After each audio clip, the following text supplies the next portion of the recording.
visée réflexe, une mise au point qui est faite sur l'objectif et une pellicule 24-36. Toujours avec une pellicule 24-36, mais une visée télémétrique, comme les Leica, qui permettent, avec une rotation sur l'objectif, d'avoir une mise au point plus précise, puisqu'on va aligner deux images au travers du viseur pour pouvoir être sûr d'avoir les mises au point au bon endroit. Enfin, la visée au travers d'un dépoli, si je vous montre ici, cette visée permet au travers de cet objectif de faire la mise au point et de prendre la photo avec cet objectif, qui là pour le coup est un boîtier Rolleiflex avec une pellicule de 120.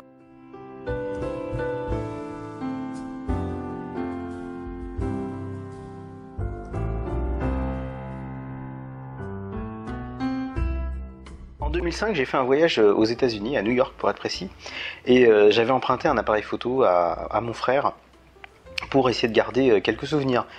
Et finalement, en les regardant il n'y a pas longtemps, j'ai découvert des perspectives de bâtiments, des petites séquences ou des petits moments insolites, atypiques, avec des couleurs ou des compositions. Mais je pense que j'ai démarré à ce moment-là mon goût pour capturer mon environnement au travers d'un appareil photo. J'ai baigné dans l'artisanat. L'artisanat, c'est le manuel, c'est la passion et la patience de faire bien les choses parce qu'elles sont présentées en public. Toujours été admiratif de la précision du travail et de l'amour du travail bien fait. Et en fait, je pense qu'on a eu dans cette famille une partie de travail laborieux, de véritablement gagner sa vie en travaillant dur dans l'artisanat, et d'une autre partie cette attirance pour l'agréable à regarder, que ce soit un tableau, une pièce de vêtements extrêmement bien réalisée ou une photographie.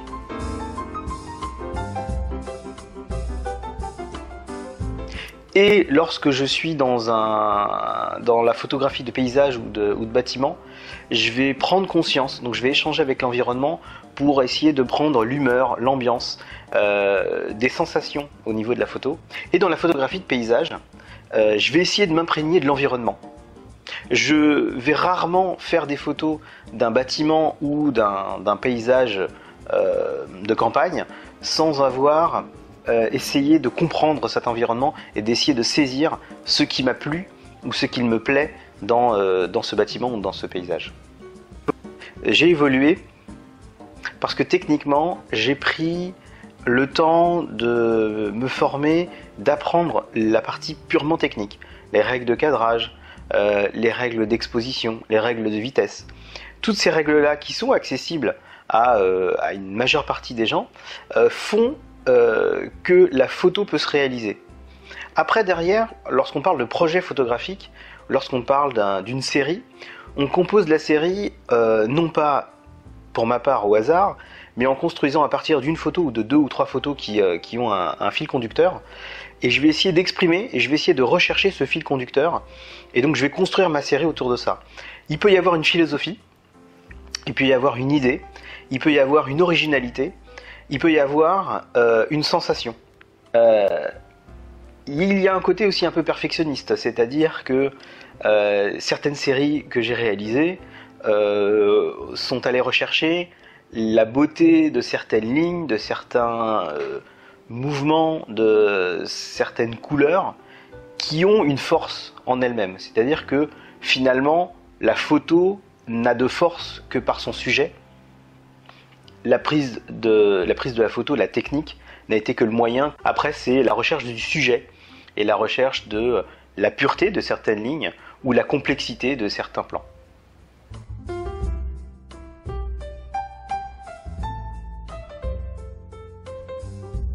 J'ai voulu me poser la question, où étaient posés les bancs publics, qu'est-ce qui représentait dans la vie de quelqu'un de passer dans une ville ou dans un village et de s'asseoir sur un banc. On était en haut de la falaise d'Étretat, on voit la fameuse falaise représentative, un banc, un seul et unique à cet endroit-là, et 2 personnes viennent s'asseoir, visiblement un couple de personnes âgées.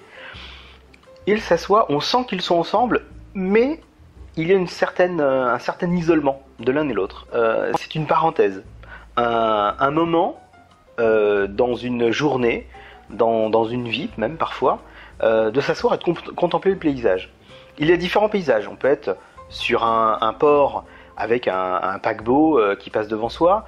On peut être en haut d'une colline du côté de Beaune et observer les vignobles avec des bancs qui vont donner le temps d'observer, d'admirer le paysage. Et ces prises de vue sont avec ou sans personne sur le banc pour soit se projeter à la place de quelqu'un qui pourrait s'asseoir sur ce banc et de regarder le paysage, d'admirer le paysage. À quoi pense-t-on? Est-ce qu'on attend quelqu'un? Est-ce qu'on voudrait juste se reposer? Et d'une autre manière, les photos avec des personnes vont représenter une séquence de vie de ces personnes-là. Cette série de bancs publics, pour moi, elle est interminable. Je ne peux pas me dire, ça y est, j'ai fait le tour, puisqu'à chaque fois, je vais me retrouver dans une ville, dans un village, en France ou à l'étranger, où je vais retrouver ce même concept, ce même esprit, c'est-à-dire de chercher à trouver quel est le paysage qui fait face à ce banc. Si je m'assois sur ce banc, que vais-je voir? Les lignes cordéo, c'était d'abord représenter les lignes du corps féminin. Les cordes, c'était un travail plus particulier sur l'art du shibari, qui est un art japonais de faire des nœuds, de manière assez simple, avec des cordages. Et le travail sur l'eau sous la forme de gouttes d'eau sur la peau et sur la forme de glaçons.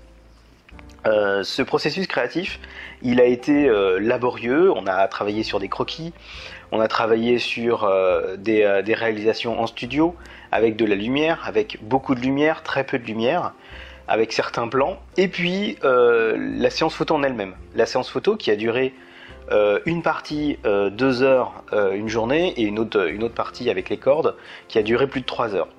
Donc ça a été beaucoup de patience de la part de la modèle qui était une modèle amateur. Et enfin, le post-traitement des photos, puisque les photos sont réalisées en numérique, en studio, donc elles étaient en couleur. Il y a eu un travail de post-traitement qui a été fait pour les passer en noir et blanc et pour faire ressortir certains contrastes et retravailler sur la profondeur des noirs ou sur les différents éclairages, faire ressortir les textures de la peau, de la corde ou du glaçon.